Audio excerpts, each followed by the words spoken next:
Today is February 26, 2018. My name is Blair Williams, and I'm here today with Ann Moser at the Cumberland County Historical Society. Good afternoon, Ann. Good afternoon. So I'll ask first, do you know how your family came to sort of reside in Cumberland County? My dad was... Sorry.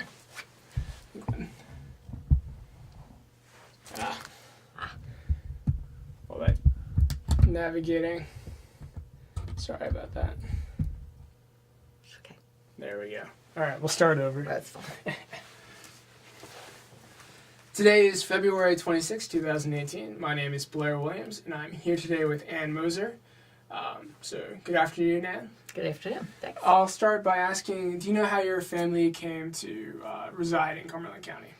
After World War II, my dad came to Dickinson College as a professor in the psychology department. Okay. At Dickinson, right. Was that, did he serve in World War II, or He did. Was that just a... No, he served. He was drafted. Served Okay. in World War II, yes. And then, so, did he go to college under the GI Bill, or... No, he went to college at F&M and graduated, and then he was serving... he was working in Avon, Connecticut, and he was drafted. And then he was working in Allentown for the Army, and then he was sent overseas to the Philippines. Then when he came home, he got the job at Dickinson. What did your mother work for a living too, or? She was a homemaker. Okay. She was a homemaker. How many were you an only child, or how many siblings did you have? I have two older brothers, and I am the youngest. And were you all born in Carlisle, or? My oldest brother was born in Lancaster before my dad was sent overseas. Mm-hmm. And then my other brother and I were born in Carlisle. At the Carlyle Hospital, or? Carlisle Hospital. Very nice. Yes. What are some of your early memories of Carlisle like then? Carlisle, I remember Christmas in Carlisle with all the stores decorated, the train downtown at the square where Santa Claus was. I remember painted windows at Halloween. We had the bus service in town, which I enjoyed a lot. We had a lot of freedom. I lived on Parker Street, so I could walk just about everywhere. Theaters on Saturday, you could get in for a can of soup to watch a movie. A lot of going to Leetort Park to play. I played a lot on the campus at Dickinson because my dad was there. Just a lot of playing in the neighborhood with my friends. I had a lot of neighbors. We would run between Wilson Street, R Street, and Conway Street to play a lot of games. We didn't worry about traffic. A lot of games like Gray Ghost, Red Rover. What is Gray Ghost? Gray Ghost? Yeah. Gray Ghost is where you see a car coming. Whenever you see a car coming, you yell Gray Ghost, and then you hide behind a car until the car goes by. So it's kind of a silly game at night, but that's what it was. It's called Gray Ghost. Gray Ghost. And then Red Rover? Red Rover is where you have two groups of kids, one here and one here, and you say, Red Rover, send so-and-so right over, and then they try and break through the line of the people. Parker Street, now is that in the southwest quadrant of Carlisle, or It's between High Street and West South Street. Okay. So, yes.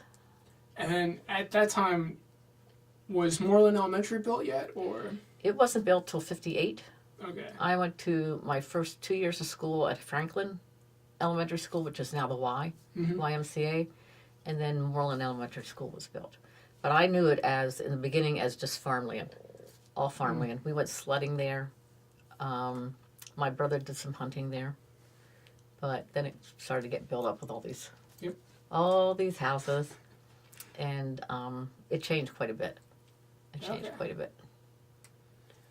So after Moreland, Where did you go to school after that? Then I went to Lamberton Junior High School. And then I went to, it was called Swartz Intermediate High School, which was 9th and 10th. And then the high school, Carlisle High School. Okay. Are there any particular teachers or maybe friends you had that really stand out to you? My favorite teacher in elementary school was Verma Carroll. She was my 4th grade teacher. She's no longer with us. And my husband ended up teaching with her at Lamberton Middle School. And one of my favorite teachers in high school was the band director, Clyde Barr, which I think a lot of people will tell you that. The band that I was in, the 1970 band, went to Europe for 32 days, 10 countries.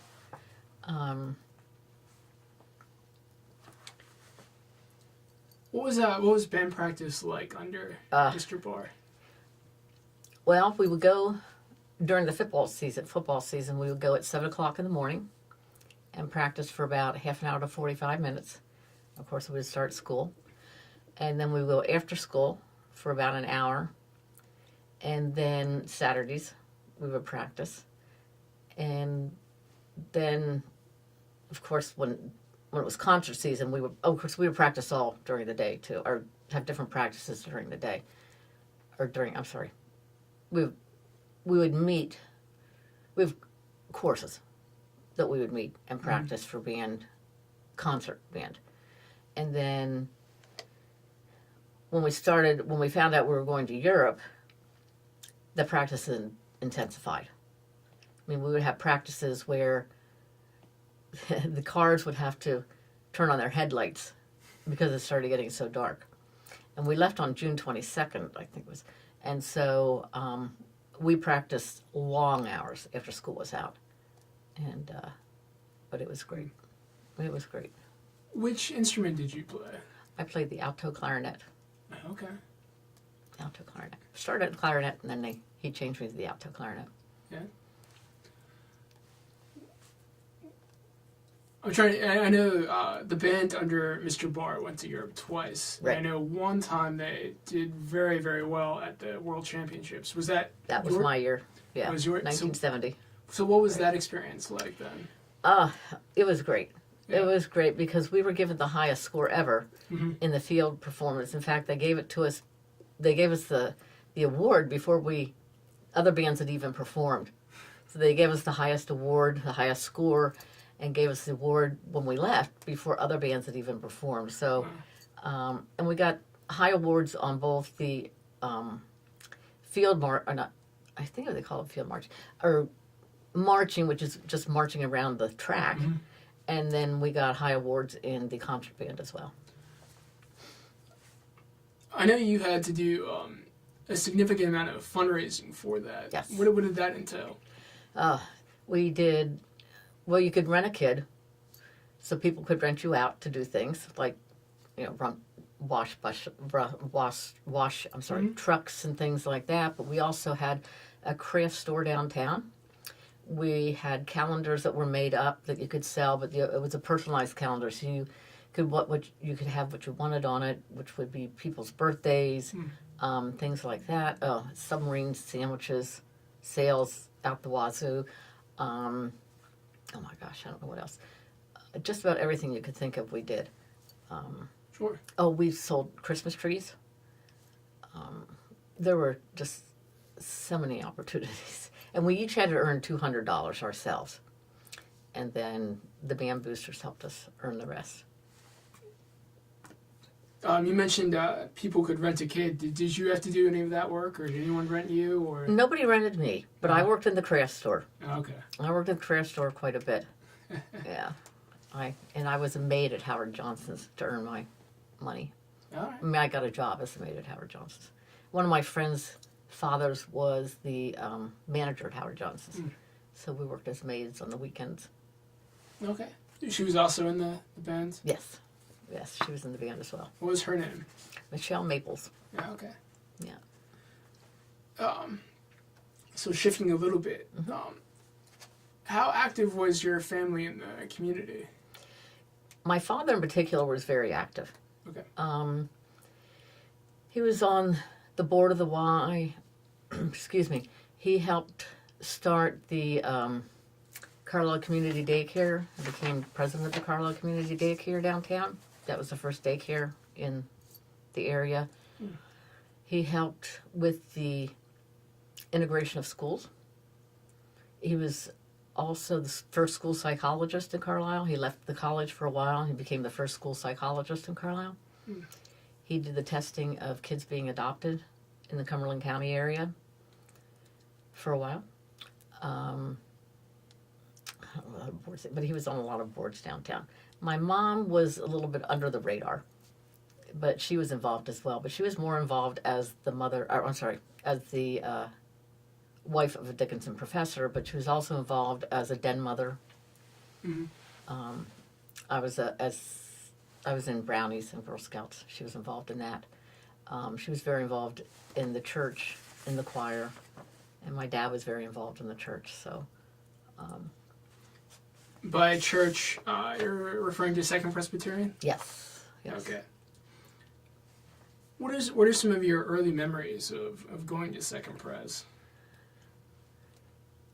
I think my first memory is getting dressed up for Easter, but you always got dressed up for church. Okay. You didn't wear jeans or anything. You always got dressed up. You know, Yeah. a dress, patent leather shoes, little purse, a hat. But I think that's one of my first memories. We had an Easter egg hunt. The first Second Presbyterian Church downtown had very little space out back. So when you had an Easter egg hunt, it was just this little strip of land out behind the church. But we had an Easter egg hunt. I remember Bible school in the summers. I was in the children's choir, which we had practice every one night a week. I don't know which night it was. We had congregational dinners. We had talent shows. But Sunday school every week. I mean, you didn't miss a week.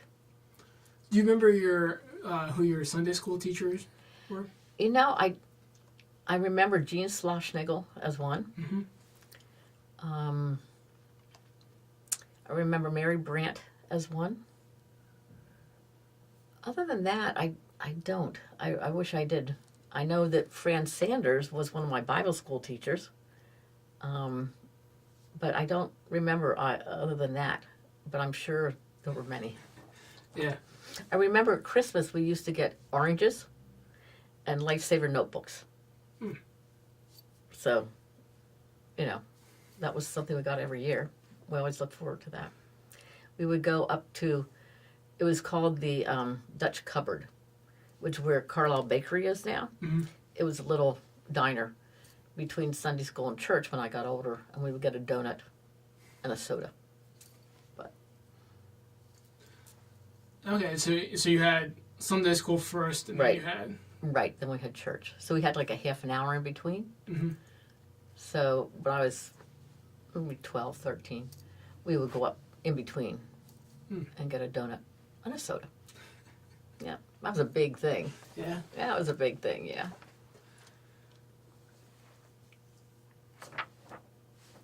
Who were the pastors at this time, or sort of that during your Well, I childhood lived years? next door to the Manse. Okay. So the first pastor I remember is Charles Davis. He's the one that baptized me.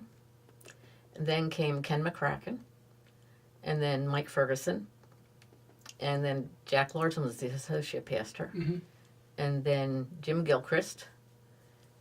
And then Jeff Gabelius. Yeah. Right. And Jennifer McKenna. So how long was Reverend Davis there? He was probably there from about 50 to 59, something like that. So he would have been there during sort of your early Right. childhood Right, years. but we remained friends with them. My Okay. parents kept contact with them. They moved to Newark, Delaware, and we went to visit them. They moved to Syracuse, New York, and we went to visit them there. So in fact, I still keep in contact with their oldest son. Their other two sons have passed away, but Is that partially because of the fact that you were neighbors that you developed that connection? I think so. Yeah, I think so. Or I guess how involved were your parents involved sort of during those early years then? In sort of church governance? My dad was always an elder, it seemed. I mean, Okay. you could do it 3 years and then take a year off and then become an elder again. So my dad seemed to be involved as an elder almost all the time, and clerk of session. Yeah. So they seemed to call him back a lot. My mom was not, but my mom was very involved in the choir. She was also, there was something we had called Head Start, not Head Start, I'm sorry, neighborhood school, which is a lot like Head Start. Mm-hmm. And it started in our church, where the women of the church canvassed the town to see if there were families that would like to have their kids come to our church in the morning, a couple mornings a week. And the women transferred the kids to the church. And it was run by someone who was a teacher at the church. And I don't know all the details, but I mean, I was young. I was in school, but it was a great program, but it was like a Head Start program at our church. Something I should have asked at the beginning. Mm-hmm. What were your parents' names? Richard Okay. and Dorothy. Dot and Dick. Warner. Warner? Warner. Warner. Wanner. Okay. Yes. You mentioned that your father was sort of the impetus behind the first daycare in Yes. Carlisle. Mm-hmm. Do you think that had an influence on sort of the neighborhood school, or was that your mother's initiative? No. I think it was more my dad. Yeah. There had never been one in Carlisle, and I think somewhere along the way, somebody approached him. And it wasn't just him. It was a group of people. And they saw a need for it. So they got together, and it wasn't just in a year, of course. It came to be. But Dad was always into things like that. I mean, Dad was into the needs of the children. Okay. He was a child psychologist, was his main thing. Mm-hmm. And so he was always into the need of the children and what was needed in the county and things like that. So it's done very well. It was the first one that did very well, and they had some good teachers, and it's still thriving. So Is it? yeah, it's down on Pomfret and Bedford, Okay. corner of Pomfret and Bedford. Yeah. So yeah, I mean the legacy, you can still see it. Right. I don't think they know that. When my dad's obituary was in the paper, we put that, and I don't think they knew that. But then I got a sympathy card, and it's like, oh, we didn't know that, Yeah. So you kind of lose that because it was so long ago. Mm-hmm. But yeah, he was the first president of the board and one of the founders of it. So Was this still while the church was at the Hanover Yes. location? yes. What are some of your memories of the church on Hanover? Well, I think mainly just a lot that we did as a congregation, with the congregational dinners and the talent shows, and a lot of just camaraderie. We didn't do a lot of trips or anything, but every Sunday.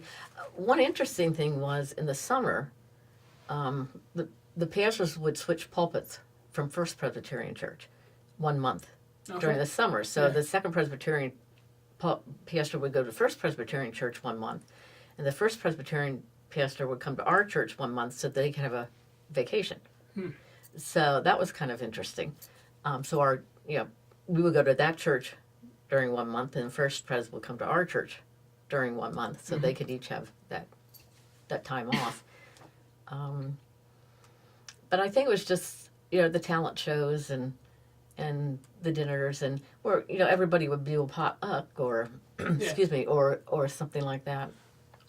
Was there anything that the church was particularly known for in terms of the types of dinners? Or I guess, was there any dinner in particular that stood out? I don't think so. I think because we had them fairly frequently. We also had picnics in the summer on a farm, Schnegel's farm, which is now where Nottingham is. You know where Nottingham Development is? It's kind of behind, well, I shouldn't say behind, kind of parallel to Moreland School Okay. and back. That's Nottingham Development. That's where his farm was. So we had picnics there, and love that. We would love that. We had horse rides and all sorts of games, and that's something I really enjoyed. That the families would come out to that, and. Now, were these, you said congregational dinners, were these fundraisers, or were they just as a means of getting the congregation together? Just a means of getting a congregation together. We had at my church yesterday, we had a all-church birthday party. So, yeah. Yeah, no, it's just a means of getting the church together. Okay. Right. And it was very popular. Yeah. Very popular. It seemed a lot easier in those days, and I think it's because the mothers didn't work. Sure. And there were a lot more women involved as far as organizing things like that. Do you remember what your family brought to the potlucks, or were you known for anything in your family? I don't remember. No. I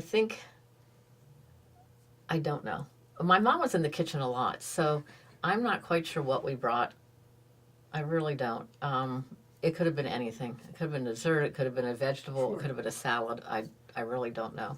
Well, I mean, maybe on a slightly different note, was there anything that your mother was particularly known for in terms of cooking or baking, maybe, or? She did just about everything. Any dish that stands out? Right, for me? Yeah. Well, she did a really good London broil.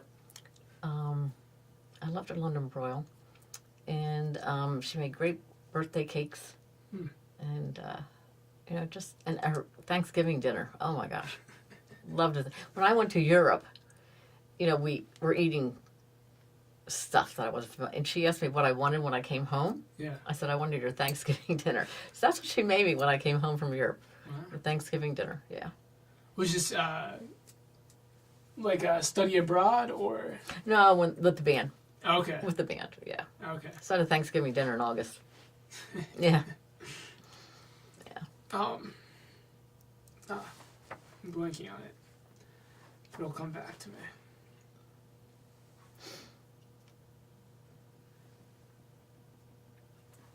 So, what role then did it sounds like your family was very active in the church. I'm wondering, what role did the church play in maybe your family's daily social life?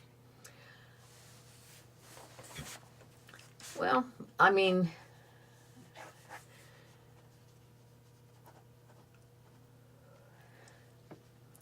I'm not sure what. I mean, I was involved in the youth group. There was the choir that both my parents were both involved in it for a while, and then just my mom, because my dad got so busy. And my brothers were involved in the choir as well. But my one brother was 9 years older than I was, so, he was gone for, soon. And I mean, but we adopted a lot of the things that you do as a church family, prayer every meal. After church, there was always the big meal after church. But I think we just became the family, your typical, Sure. Church family. On Sundays you stayed home. Yeah. Of course, wasn't much to do. Nothing was open, but you did stay home. Yeah. And stayed with your family or your friends. And we did go out. We did have a certain group of friends from the church that we kind of were cohesive with. And we did a lot of things with them. And their kids were basically the same age as me. Yeah. So we would go on picnics with them and have meals with them and things like that. Do you remember their names, or? The Williams, the Neelises, the I'm not going to blank. The Sloshegels, McAdoo's. I know there's more. I know there's one more. Well, Fergusons were part of it too, although they're a little bit younger. I know there's one more. Sloshegel Williams. I think there's one more. I can't remember right now, but yeah. And then you mentioned that the Schlossnagel farm was kind of in that same southwestern quadrant of Carlisle. Yes. Did a number of these families live in that area too, or were you kind of spread out? Williams lived on Pomfret Street. They had Williams Jewelers, which is now Pat Craig's studio. Neelis's they eventually lived on Graham Street. They lived somewhere else, but it wasn't too far out of town. They lived on Graham Street eventually. McAdoo's lived on Conway Street. Of course, Ferguson's lived right next door to us. And who else did I say? I know there's one other one. Did you mention the McNeilses again? The Neelises? Yeah. They lived on Graham Street. Oh, Graham Street, right. Okay. Yeah. Yeah. And Williams, yeah. I know I'm missing one, but I can't remember who it is. Yeah, I know I'm missing one. You mentioned that sort of your first memory of church is dressing up for Easter. Yes. I'm wondering, are there any other significant memories that sort of stand out in those early years for you? Well, of course, the day I joined the church is one. Well, what did that involve? Well, you have to have you go through class. Okay. You go through class. I'm not sure how many weeks it is, and then you have an oral test, and then you're taken into the church. Now, did the Reverend do the oral test, or was that a Bible school teacher? No, it's the Reverend and some of the elders. Okay. So was that with Reverend McCracken or? No, mine was Ferguson. Ferguson. Right. Okay. Right. McCracken was gone by then, so it was Ferguson. But other than that, I think the choir, the junior choir, that was fun. We had a good time with that. We had fun. There was carpet in the sanctuary, so we were always, making our feet static so we could shock the other kids. Yeah, which our choir director wasn't real thrilled about. But her name was Marguerite Beitzel. Okay. Yeah, she also directed the senior choir. But that was one of the things we always did. And were these a lot of the same kids that you were hanging out with? Yes. Yeah, it was a pretty big choir. Yeah. It was a pretty big choir. So you mentioned that your family stayed relatively close with Reverend Davis. Mm-hmm. What are your memories of him sort of in church, maybe?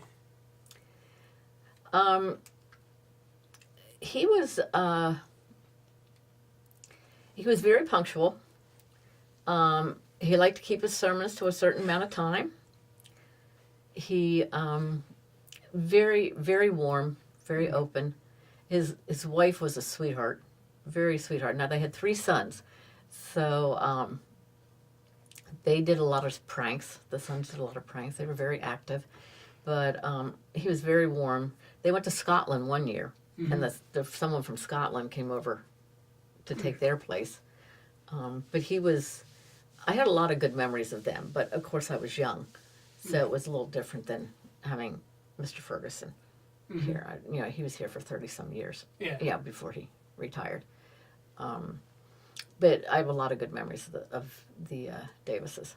And then you said your family would visit them as well. Mm-hmm. Do you any memories of visiting them either in Delaware or Syracuse? I remember visiting him in Newark, which we would go there in Newark, and again, very opening, very lovely. We've actually one day we visited him is the day that Lee Harvey Oswald was killed. So that was one weekend I remember very clearly. But we would go to their church, and again, it was a very open, accepting, thing. Great food, and he was always like, I called him, after a while, I called him Unc Chuck. Okay. And Aunt Meg. So it went from Mr. Davis to Unc Chuck and Aunt Meg. Yeah. So we became very close. And in fact, he was in my wedding as well. He did the closing, the benediction at my wedding. And I'm known as Annie to most people I've grown up with. So he did my benediction. And then we went to, when we went to Syracuse, went to visit him in Syracuse. We went to Niagara Falls, and we visited different colleges up there as well. And we got to know went to some of his children's weddings, not all of them. But yeah, and then I've to their funerals. Mm. But we became very close to them.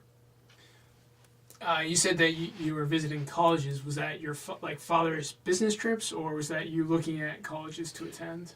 No, we were just, when we were up there, it's just because they were near, like in Delaware, they were right by University of Delaware. Mm-hmm. And in Syracuse, they were just by, it was just a neat place to go. Okay. To see. Sure. It had nothing to do with my dad. Okay. No, it was just something to see. Just something to see while we were up there.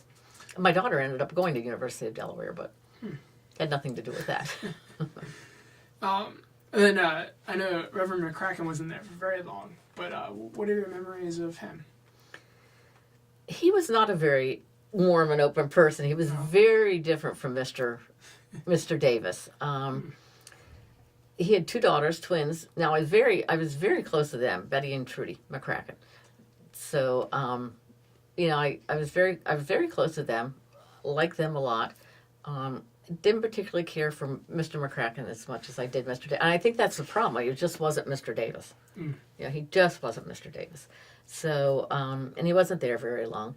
Mrs. McCracken was okay. I didn't really get to know her. She was kind of an aloof person, if that's the right word.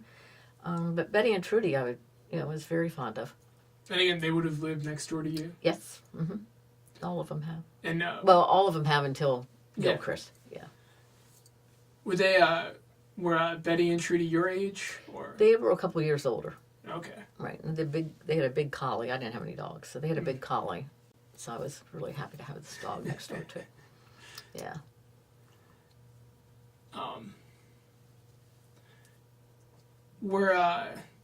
Was the McCracken family, were they all active in the church, or? Yeah, the girls were active, and Mrs. McCracken was, as far as I can remember. She wasn't as active as Mrs. Davis.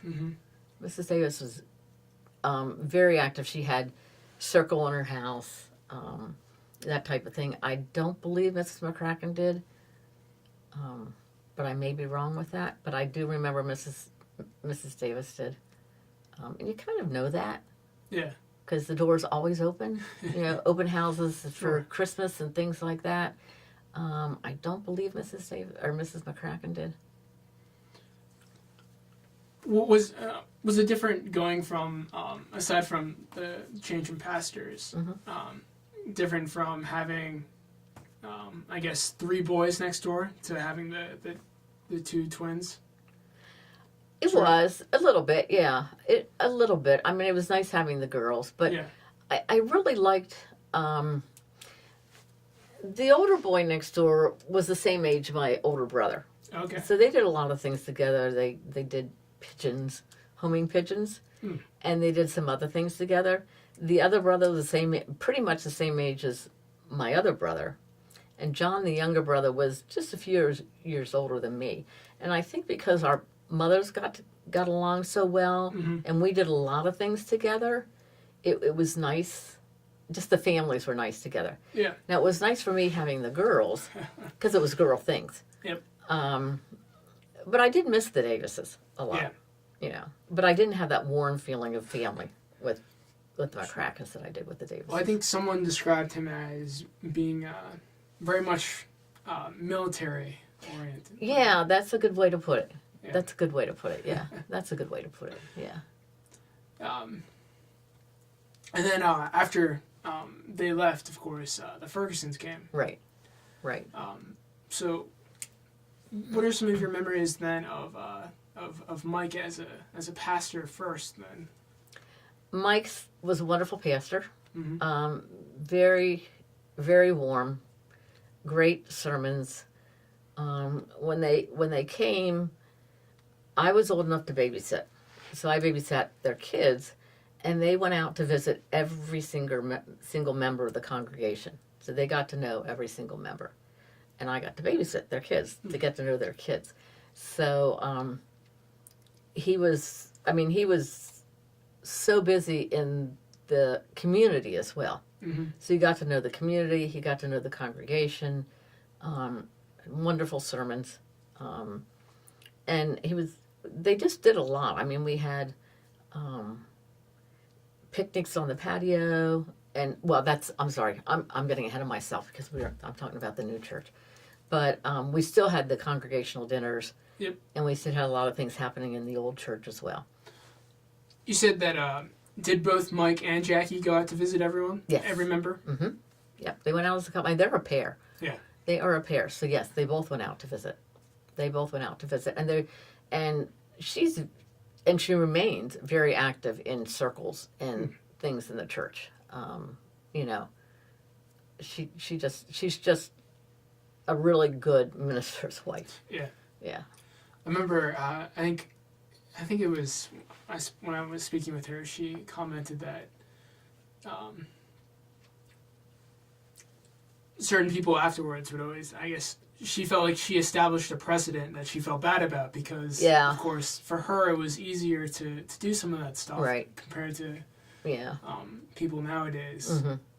Yeah, she did just about everything. I mean, she would bake, she would do all the circles, she took part in the youth club, she took part in the Whale of a Sail, she took part in all of that stuff. You know, she still had 4 kids, but she still managed to go to all the school things and, you know, all this other stuff. She has a lot of energy. She still does for 83 years old. I mean, she has a lot of energy.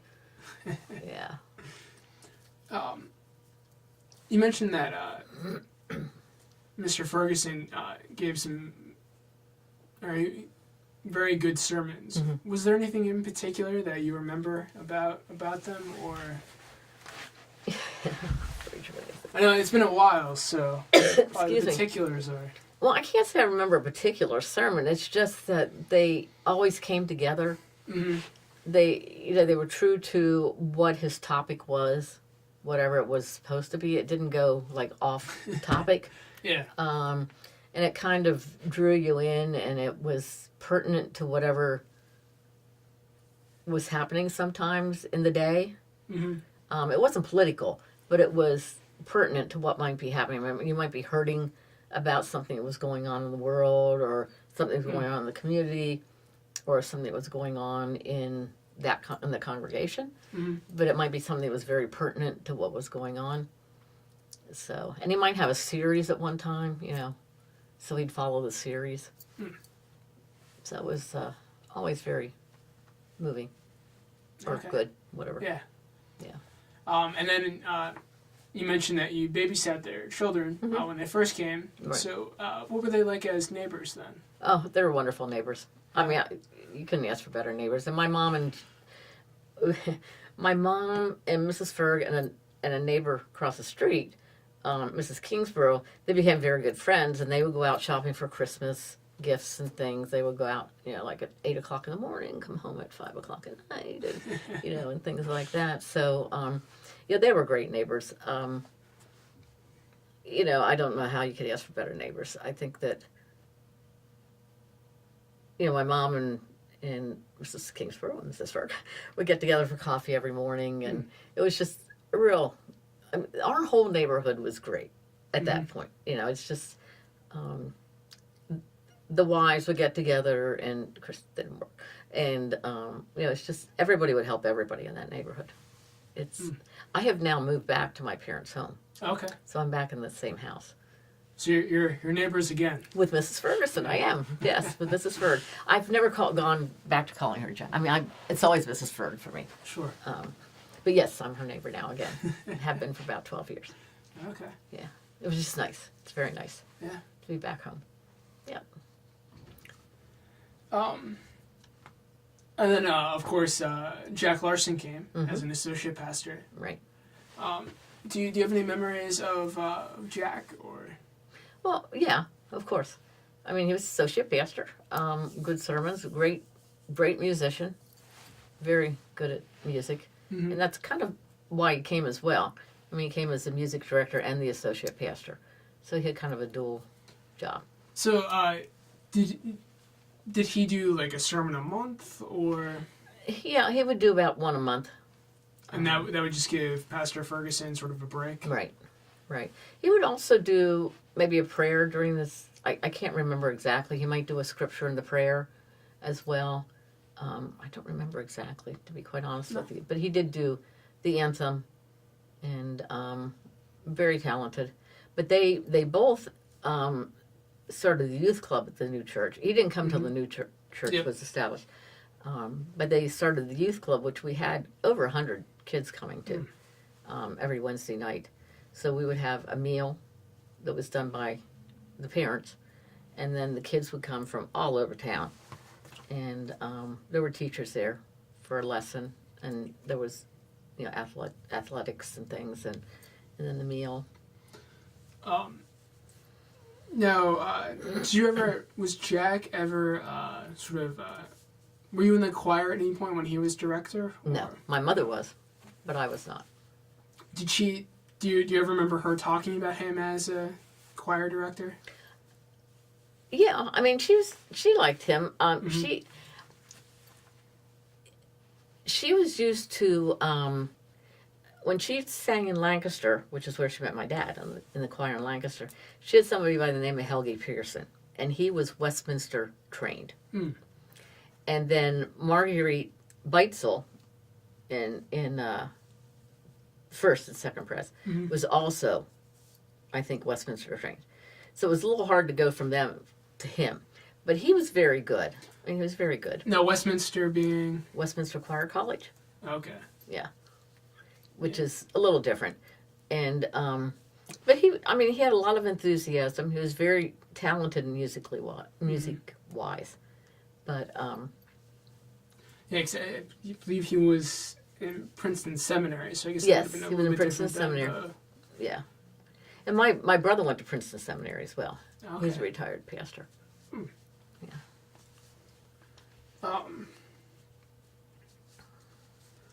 Maybe we'll just continue along that line in terms of just the pastors. So after, actually, let me ask: Did you participate in any of the plays that Jack wrote, or No, I was older. too old at that point? I was older. Yeah. Okay. Yeah. I was too old, and my kids missed it. Okay. They were too young, and they were very upset that they missed it. Yeah. Well, Yeah. do you remember? Did you attend any of them? Or? Yes. Yeah. They were very good. Yeah. They were excellent. And your kids enjoyed them, They or did well. they were too young to? They were almost too young. The first one, I think my daughter was just born, and then my daughters came. I had 3 children in 5.5 years. So by the time they were done, my kids were young. Yeah. So, and then they didn't do it. My daughters were very disappointed they didn't get to do any of them. Yeah. Very disappointed. Yeah. So after Jack and Mike retired, Reverend Gilchrist came. Right. Do you have any memories of? I liked him a lot. Yeah. I liked him a lot. I loved his preaching very much. He was very passionate about certain things. He also taught at the War College. I didn't know that. Yes, taught at the War College. But he was very passionate about certain things, which I think may have rubbed some people the wrong way. Okay. But he was very passionate about different causes and different things. But people may have taken it as political. I think if you thought that way, perhaps you would. Or if you didn't think the way he thought, you would. But I think he had to be a little open-minded about it. But I thought he was very good and very passionate. I don't know what else to say. And I thought he was right to the point and really visited a lot of people. He was very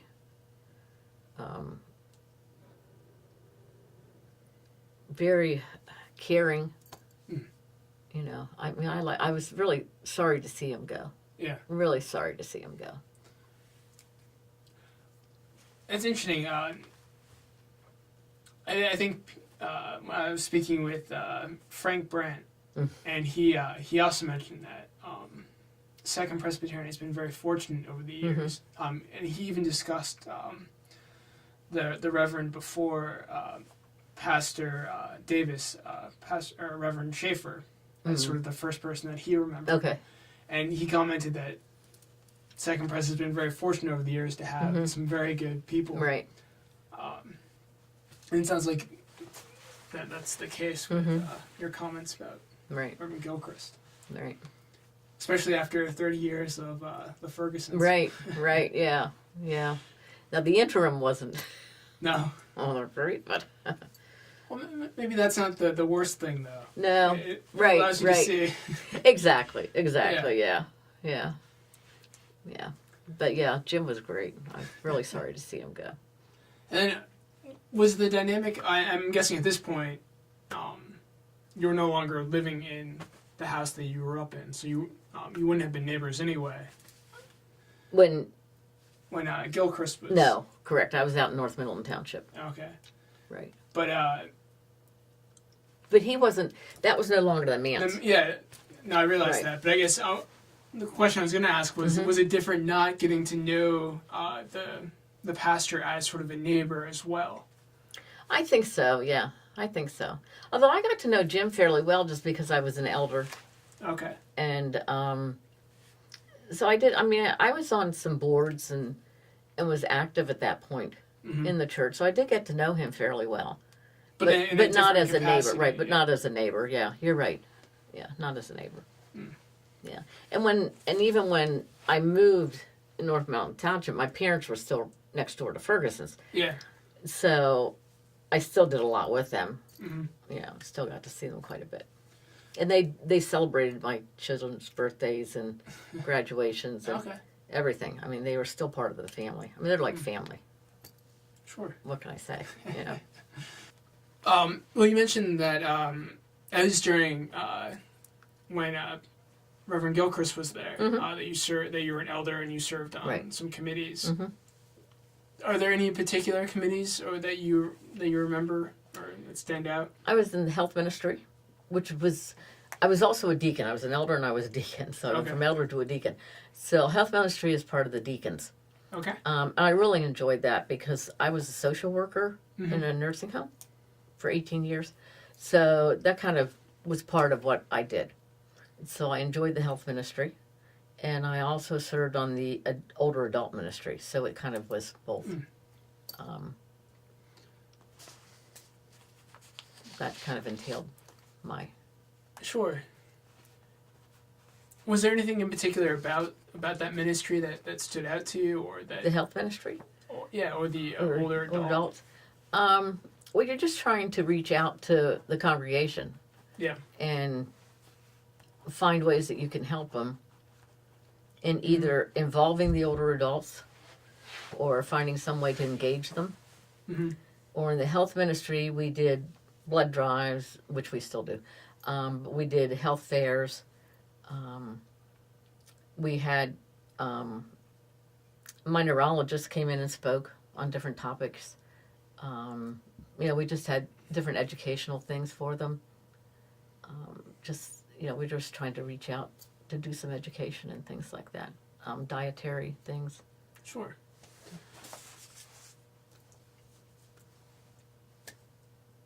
What was it like, sort of, I mean, you said that you were baptized at the church.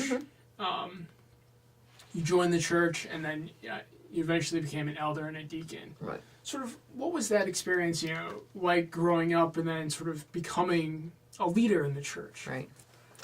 I'll say it was fun. It was kind of, I shouldn't say fun, it was kind of humbling, actually, to see the way things work. Yeah. I mean, you learn things along the way, but then you really learn the workings of the church, particularly as an elder. Particularly as an elder. A deacon is more of the caring part of the church, but as an elder, you really learn kind of the nuts and bolts. Now, I knew my dad as an elder. He went through a lot with that. I mean, he went through, selections of pastors. He went through when the church moved. He was part of that as an elder. I mean, I knew that he would spend hours sometimes, doing things. But when I became an elder, it was like, oh, wow, you've got a lot of decisions to make here, as far as budgets and things like that. So it is very humbling for the elder in particular.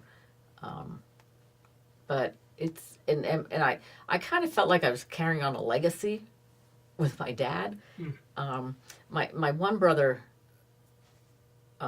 is not real involved in the church, and then again, my other brother's a pastor, so he kind of is really involved in the church. So, but I really felt good that I was asked to be an elder, and I was glad to see what all it entails. So this was something that you were asked to do? Yes. Okay. You're asked and then you're voted in. So, and then you're ordained. Okay. You're ordained a deacon, you're ordained an elder. My husband was a trustee and a deacon. You mentioned it a few times. Just now, I guess, getting around to asking. So, and you said that your father was an elder when the church moved from Hanover to Garland. Well, do you remember anything about that experience or that process? I remember some of it, but some of it I wasn't here for. I was in college and I was away. Yeah. I remember that there was a lot of discussion. There were a lot of plans. There were a lot of votes. A lot of give and take. Some people left the church because they didn't want to do it. But I think in the long run, people knew that there was nowhere we could go. There was no land we could expand on. We couldn't go up. We couldn't go out. We had built on a little educational building a long time. I think even before the first came. Then just a little educational building, which it's the Salvation Army now is where it is, but they tore down the chapel part. But anyways, and there was just nowhere to go, and the parking, of course, was just. And everybody thought, well, you move out there, nobody's going to come. So some people were very opposed to it. Not many, but some people were, and they were like, "You go, we're not going to come." And so there was some hard feelings, and I do remember my dad talking about that, and my mom, and of course the cost. How are we going to pay for this? And the structure itself is very different. What it looks like is very different than a lot of other churches. So I know there's some talk about that, but I think for the most part, once they got over that, it went through fairly well.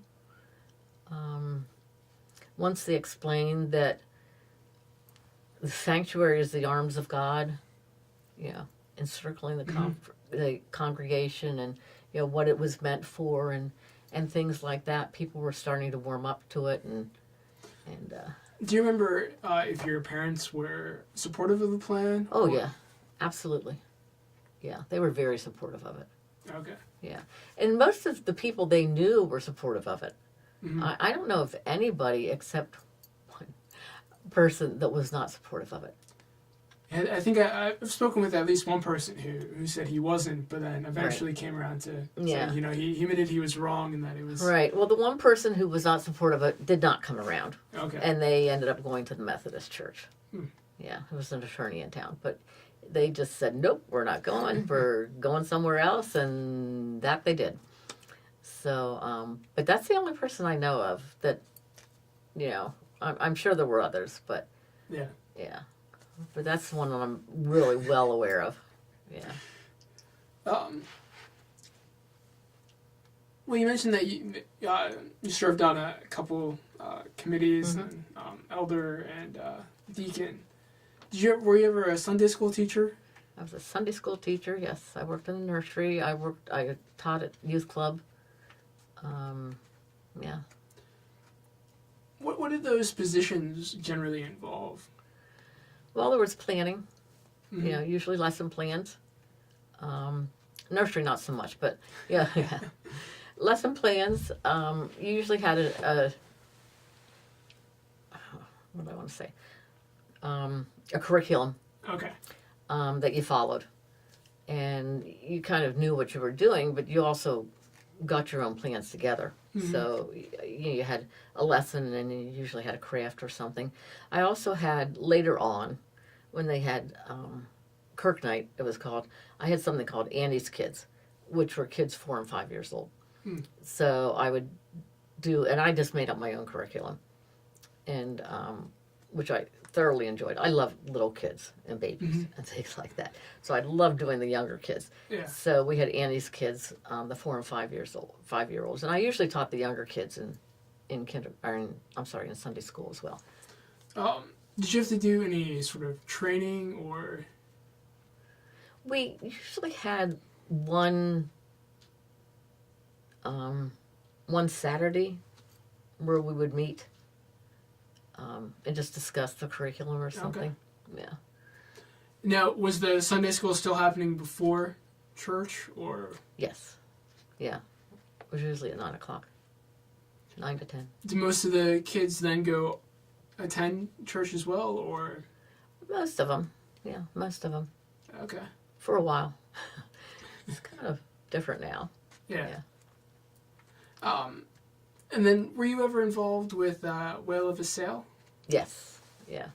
I was involved for quite a while. I'm not now. But yeah, just getting organized. And while I was working, I was not. But when my kids were little, I was. And then after I retired for a while, I was. But I haven't been for a long while. Were you there for the start of it, or? No. No. Okay. No, I don't know where I was for the start of it, to be quite honest with you. I'm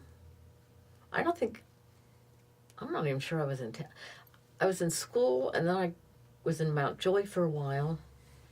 I don't even know when it started, to be quite honest with you. I can't remember the year it started. Well, I think you're the first person I've spoken to that's actually been involved with it. So could you... Really?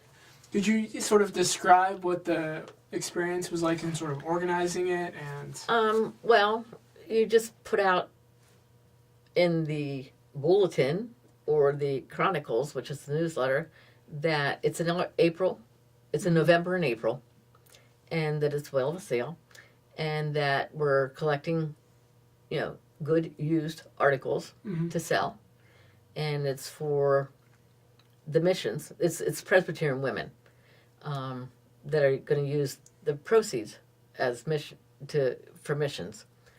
And so everybody in the church and their friends and neighbors bring things into the church, and it starts they start bringing things in on Monday, and then you bring them in until noon on a Friday.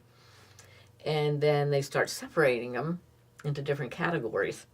And you would be amazed the number of things that are brought in. I mean, just amazed that the volume is just amazing. And then there are volunteers to separate everything as it comes in, and then they price them accordingly. But it's usually like there's a table of 25-cent things, clothes, and then there's certain things that are tagged. And then there's a gentleman who makes sure everything works and things like that. But then on Saturday morning, we open up at 7 a.m. and we close at noon. And after noon, we open at 1, and everything's $1 bag. So you can put everything in a bag for $1. So that's basically how it works. And recently we've been making $5,000 twice a year. So it's something that's worked its way up as a well-run machine. Let me put it that way. It started in the old church. Okay. It did start in the old church. I do know that. And then they continue. And we started in the old church, and even the people at neighborhood school, the parents of neighborhood school helped with it. And in fact, it was to benefit neighborhood school to start with. Okay. And so the parents helped with that as part of their payment for what was happening in neighborhood school. So, and then when we moved out to the new church, people were saying, well, nobody will ever come. Well, lo and behold, people came. Sure. And they still come. And they line up well before 7 o'clock to get in. So it has turned out very well. Did you have a specific job that you would do when you were still volunteering, or? No, I never did this. I never did I did Saturday once, I think. It's a madhouse on Saturday. I basically you can sign up to come anytime you want, or you can just come in anytime you want and just help sort things, hang things up, put them wherever they go. And that's basically what I do. I've made meals. I mean, you get a meal at noontime. You can volunteer to make a meal for the people who are volunteering. I've done that. But No, I've just basically sorted or made a meal. You said the proceeds benefit the Presbyterian women. Yeah. Are you involved, or were you ever involved with that group? Not, maybe a year or two, but Okay. not very often now. Not for a long period of time. No.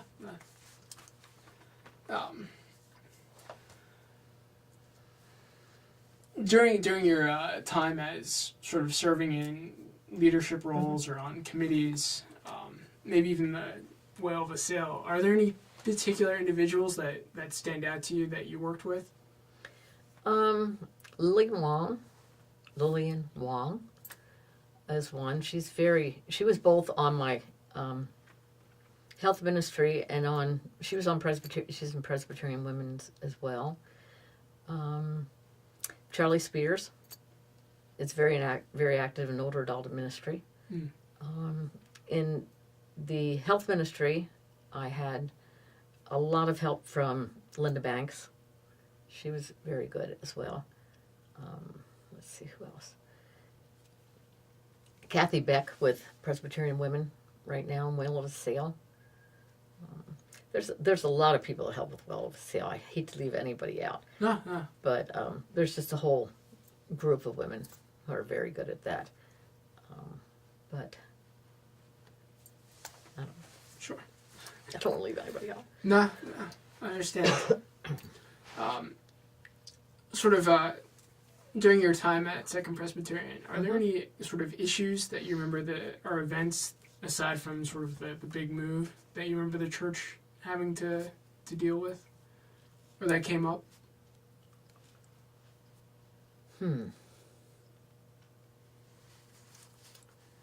I know they dealt with, like many people are right now, or at one time, creating an abuse protocol. Okay. At one point.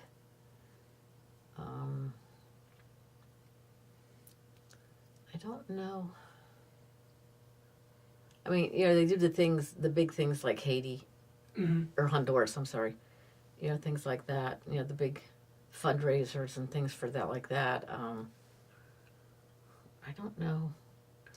Well, maybe along a different vein a little bit. What are some of the changes that have come about over your time at the church?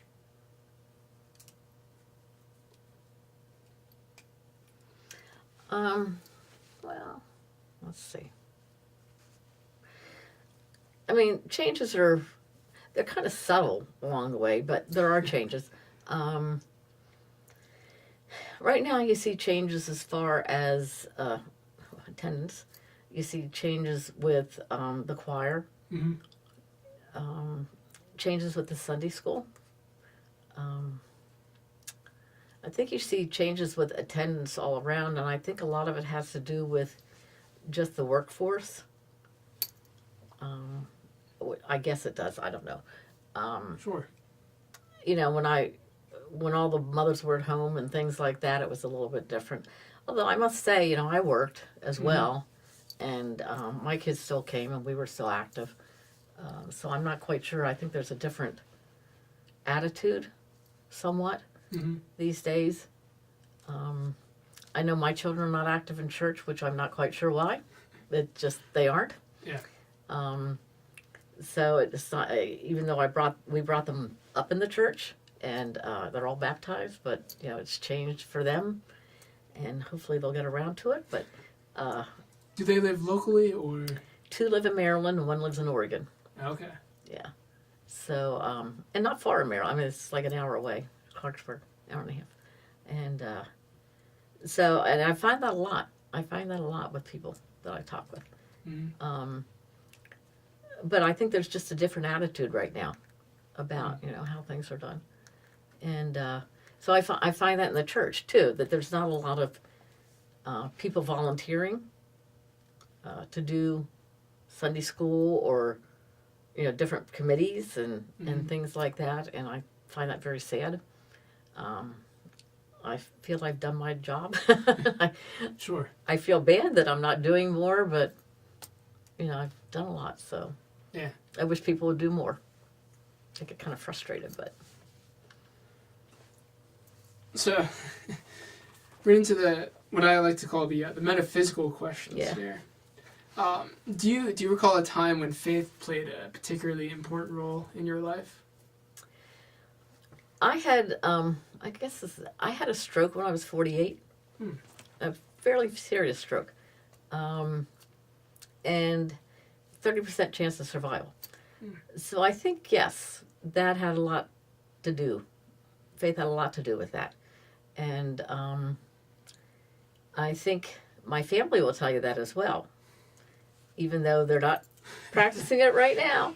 But Jim Gilchrist was around at that point.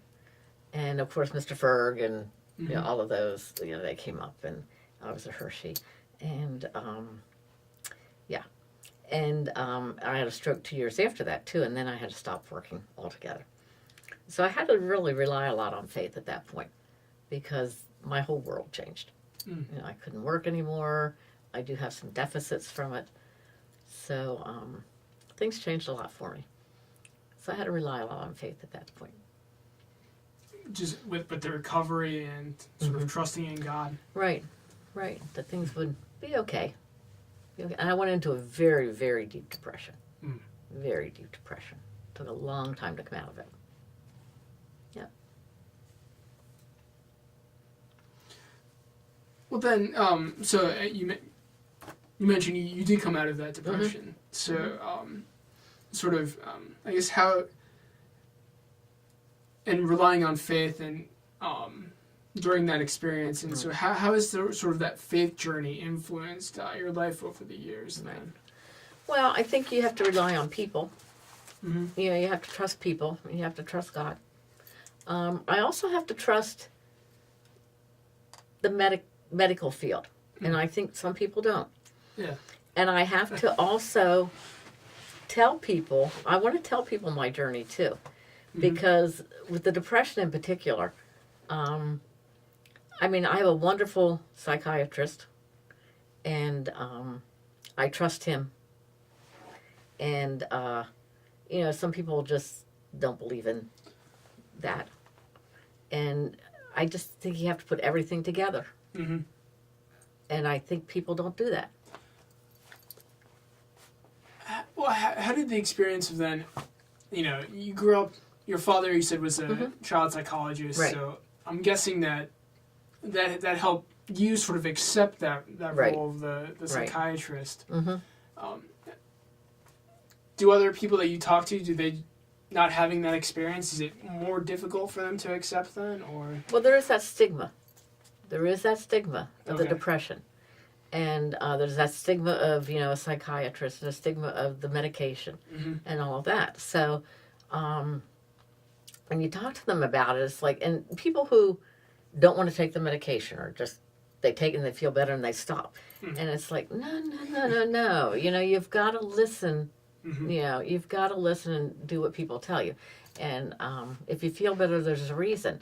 And some people think it's, if you just pray to God, He'll heal you. Well, I'm sorry, there's other things that happen with it, in conjunction with that. And He's a part of it, yes. But there are other aspects to it. And I have learned that firsthand.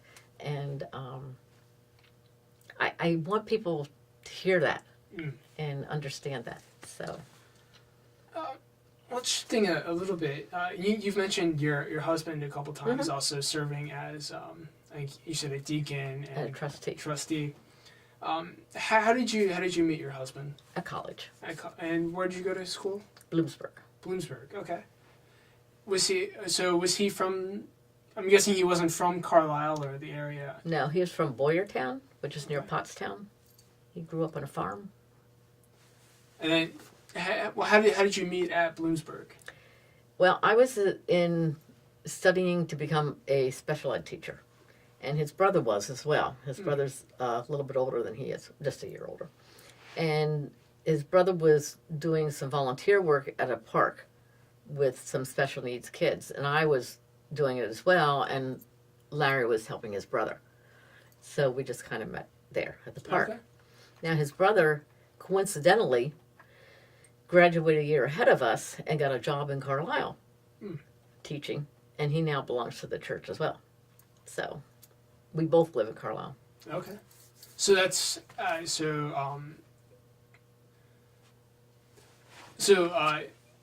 Larry's brother, your husband's brother, got a job in Carlisle. Right. Your family's from Carlisle. Did that kind of then push you both to Carlisle, or? I always wanted to come back to Carlisle. Okay. Right. I always wanted to come back to Carlisle. We went to, he taught at Lower Dauphin in the beginning, and I taught at Susquehanna Township. Then I became pregnant. And I always wanted to come back to Carlisle for my kids, because my parents were here. And my one brother was here. So he got a job in Carlisle teaching when I was pregnant. So we came home. And we've been here since. And then his brother was here, which was nice. Because then he had family here. His other family's in Boyertown. But he's closest to his brother. His brother's only 1 year and 3 days older than him. So they're very close.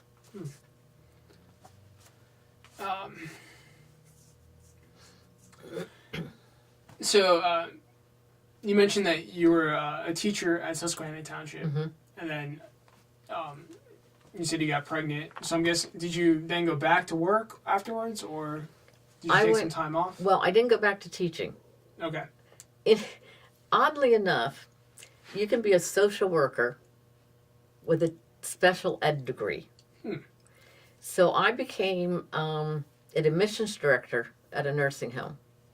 That evolved into a social worker, which I absolutely loved. I loved that job. And I did that for 18 years until I had my stroke. Was that at a local nursing home, or? I started out at, it was called Leader when it first opened, as Sound Manor Care. Okay. I was there for 5 years. Then I went to Cumberland Crossings for 9. And then I went to Thornwald for 4. Now, let's kick the camera. Is that, are you assigned, or I guess, who are you working for as a social worker? Do you work for the nursing home? Do you work for the county? Or? No, well, it depends who you're working for. But yes, I was working for the nursing home in each of those. If you work for, I'll say Claremont. But it's not Claremont anymore. Is it Claremont? Yeah, anyway, that's Claremont. a county home. Yeah. That's a county home, yes. Okay. But all the other ones, like Leader was, what was Leader?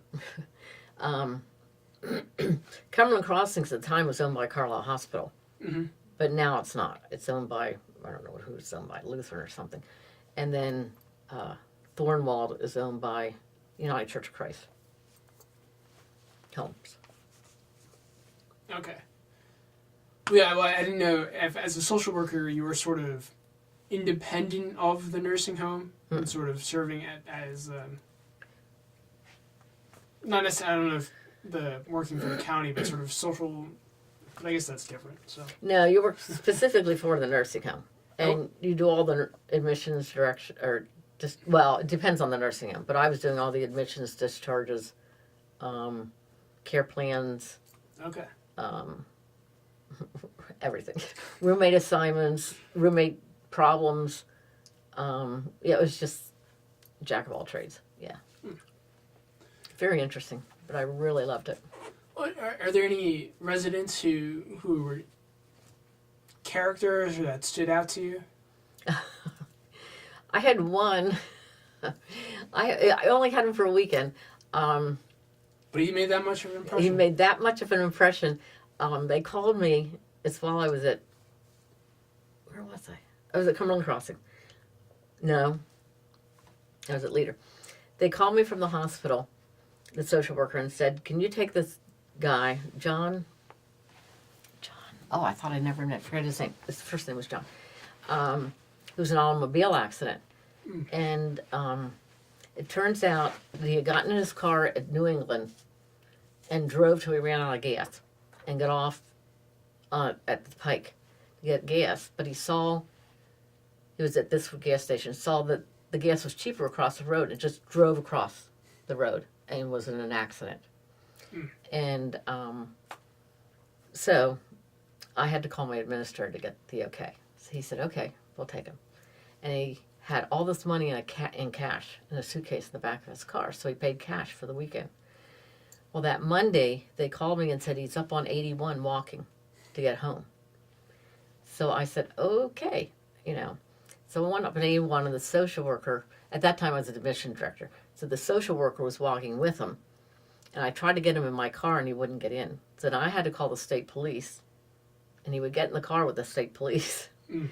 And we followed him back to the nursing home, and then we had to get him a straight one-way ticket to Boston, where his family picked him up. That's pretty impressive. Yeah.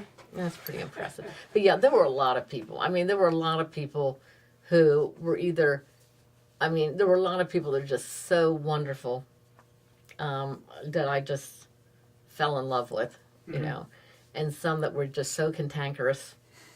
But you can also love them too, you know, and some that were just so shy, you know. They're all different. I mean, they were just all so different types. And the families were everything too. It was, you know, we had families that were super involved, and then they had people that came in that had no family, which was really sad. Yeah, it's just everything. You mentioned that your job changed over time. Specifically, you know, I guess the role and the title changed, but sort of how did your role evolve over time then? Well, at first I was just admissions, just admitting the people, getting them in from the hospital, getting all the admission papers signed and everything else. But then I was also the fill-in for the social worker when he was gone or something like that, or you know, when there was too much to do for the social worker, so I would help him. And then after a while, a job opened up at Cumberland Crossings, and I went over there to work in their long-term care part. And then the job opened up in the nursing home for social work, and they asked me if I wanted to do it. And I said yes. So then I became their social worker, and that's how it evolved. So you mentioned that, were you doing this job prior to sort of being on the elder care ministry at Second Pres? Oh, yes. Okay. Yes.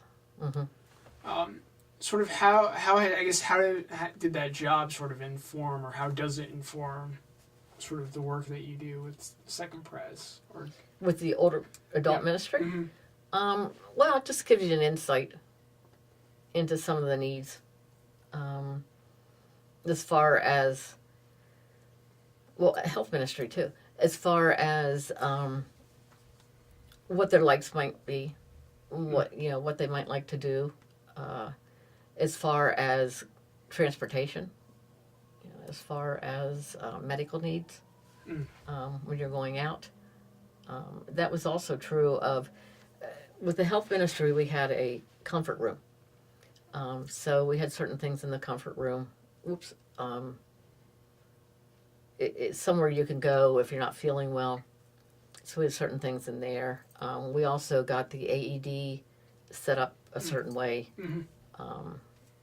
Just things like that. So, did you see any sort of older adult ministries while you were a social worker, or was that something that's relatively new? I didn't see any in a church. That's something that Charlie Spears really started. And then he got a committee together. So I was on that committee along with Mary Jane and some other people. So Mary Jane's excellent. I mean, she's on a lot of committees. I should have mentioned her before. She's just excellent. She is just so full of energy. Mary Jane Russellberg. Yes. Yes. Yeah, she's excellent. She's really cool. Yeah, she's the impetus behind this particular project. And she's the impetus behind a lot of things. Yeah, a lot of energy, and she does a lot of things in the church.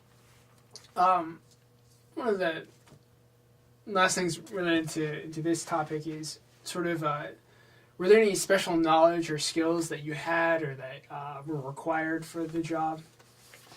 of social work. Yeah. I kind of learned as I went. You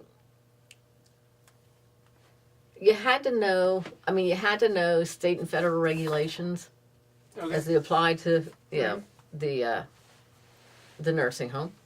I mean, there were certain regulations you had to follow. You had to know the care planning rules. How to write care plans. I eventually got my nursing home license, administrator's license. So I had to study for that and go to school for that, take a test for that, state and federal. So, I mean, you do learn as you go in some respects. It's pretty intensive. Yeah. So the special ed degree didn't quite prepare you. Not quite. And I'm really surprised that you could have that. I mean, I wish I'd had a social service degree. I probably should have gone back and gotten it. But the fact that you could have that. But I think it just gives you the, I don't know what to say, you kind of have the same empathy that you would have, for special ed that you would have for these people as well. It seemed to work out really well. Yeah. I got along very well with the social workers, and I knew, having been raised in Carlisle, I knew a lot of the doctors, I knew a lot of the nurses, I knew the social workers, so that was very easy. I didn't have to do a lot of the, getting to know people. So when I would talk on the phone with them and things like that, I could do it very easily, which was good. During this time, was your husband still teaching at Carlisle? Yeah, he taught for 33 years in Carlisle. The high school or? Middle school. Middle school. Well, he started the elementary school until the middle school opened. Middle school's opened in '79. Is that Lamberton or? Lamberton. He was at Lamberton. What topic did he teach? Math. Math. 6th grade. Fun times. Yes, fun times. Very fun. And he also coached. Coached?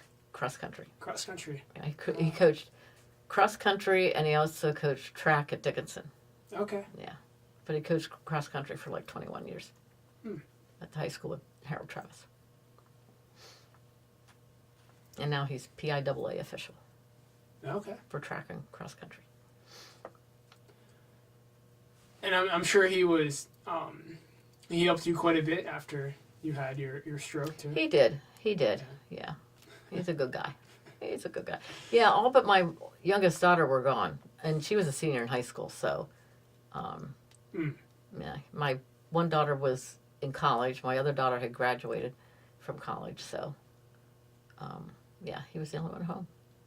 Although my dad was still living, and he was very good. I mean, he was still driving. He was very competent and things, so he was around a lot. He was probably a pretty useful resource too, dealing with some of the. Oh yeah. My dad? Yeah. Yes, absolutely. Yeah. I'm sure at that point he had been retired from Dickinson. Oh yeah, he had been retired for quite a while. Was he still involved with the church? Or? He was. Well, he went to church. He wasn't involved that way. No. In the leadership roles? No. Okay. My mom had passed away a year before, so, and he actually was living at Thornwald at that point. He decided to move into assisted living because he just wanted people around. Yeah. He was very competent, still driving, still taking his own meds. He just wanted people around. Now, when he did that, is that when you moved back onto Parker? Not for about, well, I'll take that back. He was still at his house, but the next year we moved back. Okay. Because I couldn't drive for 4 years. And I finally said to my husband, I said, I'm really tired of looking for drives or waiting for rides. And, we need to move back into town. Because we lived in North Middleton Township and had to drive everywhere. So, yes, that's when we moved. Yeah. So it was 2 years after my mom passed away. So it was 2002, I think, or 2003, something like that. Sure. Yeah. But it was after he had moved into Thornwald. Well, at that point, and you've commented that, especially nowadays, and maybe we can just talk currently. I'm wondering, how has Carlisle changed since you were growing up on Parker Street to now? How's Parker Street changed, or? Sure, and just all of Carlisle too.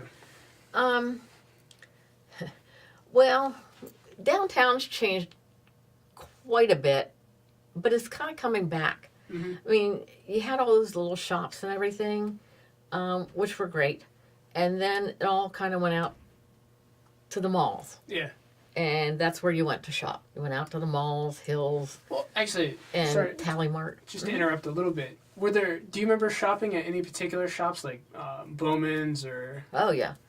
Bowman's, Penny's downtown, Israel's, Men's Store. Mm-hmm.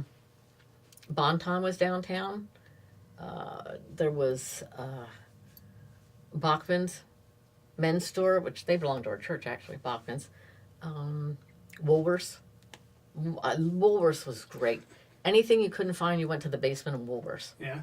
Yep, you went downtown. They had and they also had the diner thing, the stand. They have great places to shop, and there are all these women's stores, Lehman's, Wingers, all these women's stores that you would shop downtown. Downtown was great, and they always had as I said, at Halloween they painted the windows. The kids from high school would paint the windows and things, and then where the new courthouse is, they had the old market. Yep. And things like that. So, what do you actually, sort of speaking of the old market house, what do you remember about the market house?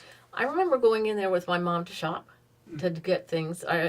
And Christmas was great there, with the trees, the train, and Santa Claus, and things like that. Excuse me. It was just, it was your old town USA kind of thing.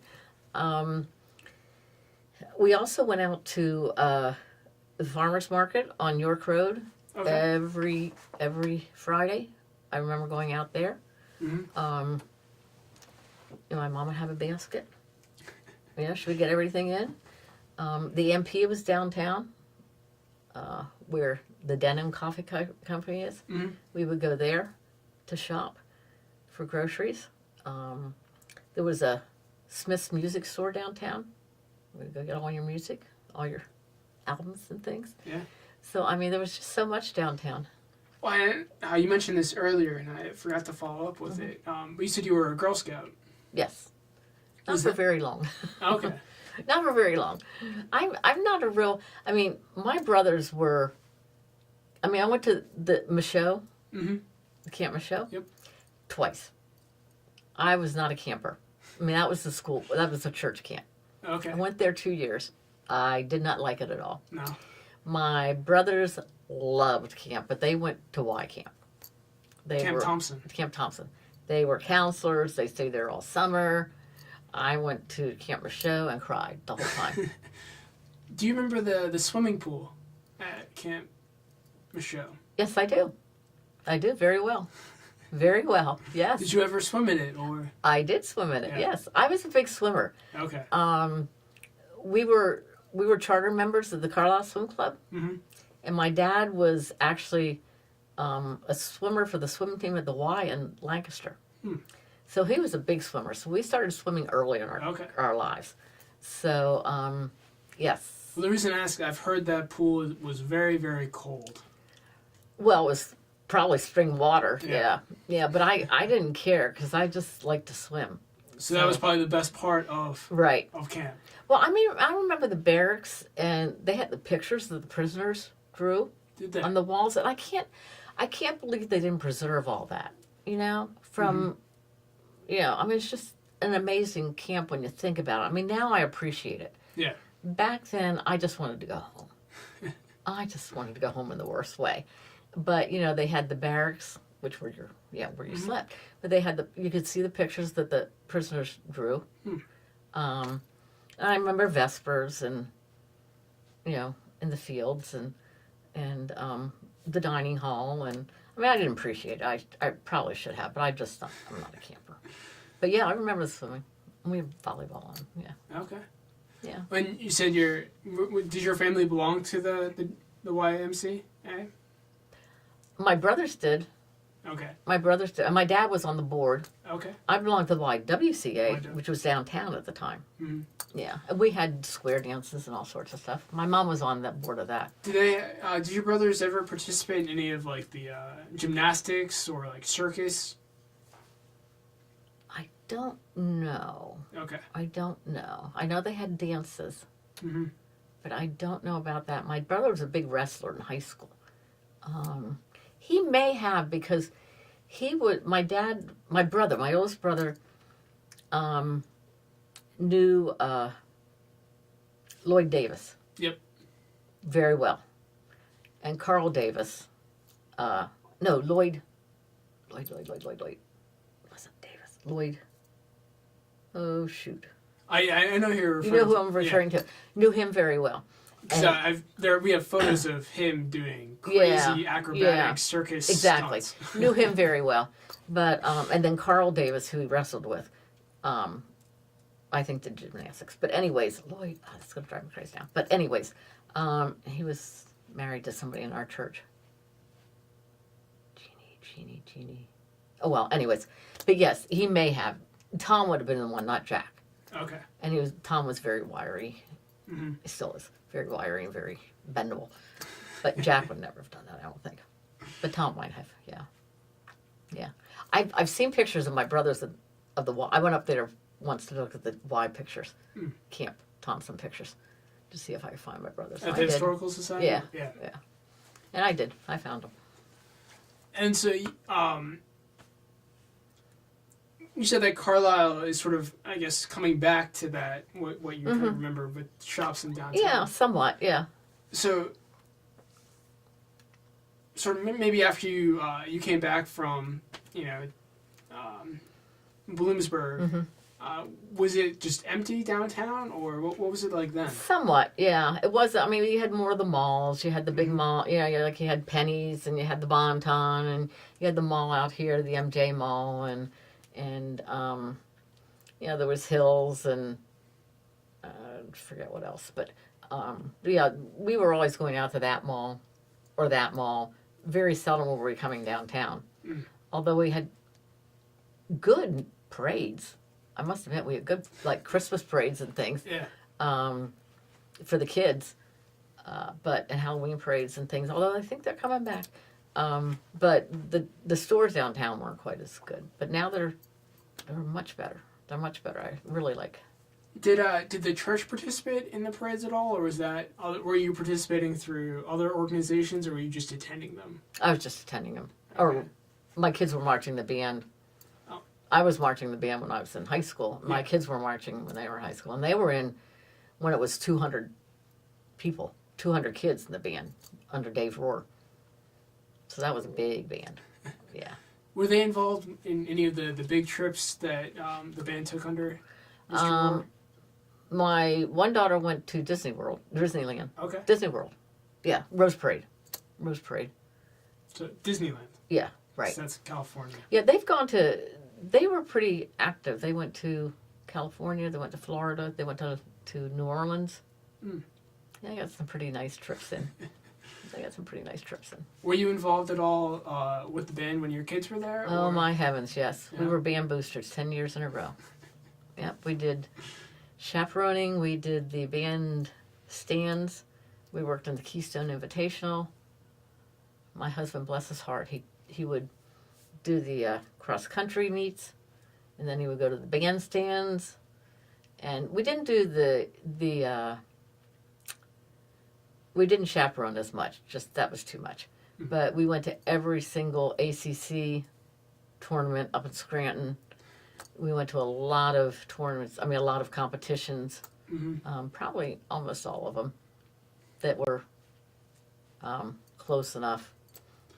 Now, I've been told that in Carlisle, the band would always perform at the end of the football game, because that's what everyone came to see. Yes, that's pretty much it. Yes, you're right. So did you attend a lot of football games just to see the band? Well, we were always working in the bandstand. Okay. So we would come out, or the concession stand, I'm sorry. Yep. We would come out at the end to watch them. So we worked every game. Well, we worked on the visitor side. Did you ever work with Lynn Barr? Was she still involved at that point, or? Lynn? Yeah. No. But I know her very, very well because Okay. she's the husband of Clyde Barr, Yeah. who was my band director. So I'm on the committee. Every 5 years we have a band reunion. The band that went to Europe in 1970. So we have a band reunion every 5 years. So I'm on the committee. So I know Mr. and Mrs. Barr very, very well. Okay. Yeah. See, I don't call them Lynn and Clyde either. Sure. A lot of the students do. A lot of students do, but I don't. I mean, most of the students do that I know, but I don't. But yeah, I know them very well. Because I know they were still with their travel agency, still involved with Carlyle. Exactly. Well, my oldest daughter went to Sound America one summer. And that was organized By he did it every year. That was his baby. Yeah. That was his thing. Yeah, he loved it. I mean, he's the one that started that Sound of America, and he did it every year, and he did it longer than he probably should, but yeah, because of his health. But he did it. Yeah. So, Sound of America, correct me if I'm wrong, so that's sending American students to England, or to Europe. Europe, right. From all over the United States. Mm-hmm. Right. They audition and... Right. And they're band and choir. Okay. Right. It's band and choir. And he had, for a long time, he had the same choir director, and then he got a different one after that guy retired. But Was your daughter in the choir, or was she she was in the band. So Right. what was that experience like for her? Do you remember? She loved it. Yeah? She absolutely loved it, yeah. She loved it, yeah. Well, she was in the band with Dave Rohr. Yep. And then she went with Clyde Barr, too. So she absolutely loved it. Yeah, she still keeps in touch with some of them. Yeah? And she was in the band at University of Delaware, too. So she has lots of friends from there, too. The Blue Hens. The Blue Hens, that's right. That's right, the Blue Hens. Well, so I always like to ask if there's anything I should have asked, but just forgot to, or if there's anything you want to mention before we I end. don't think so. You've covered a lot. All right. You've covered quite a bit. Well, thank you for You're quite welcome. talking. Thank you. I sitting here appreciate for it. all this time. I appreciate it. Thank you.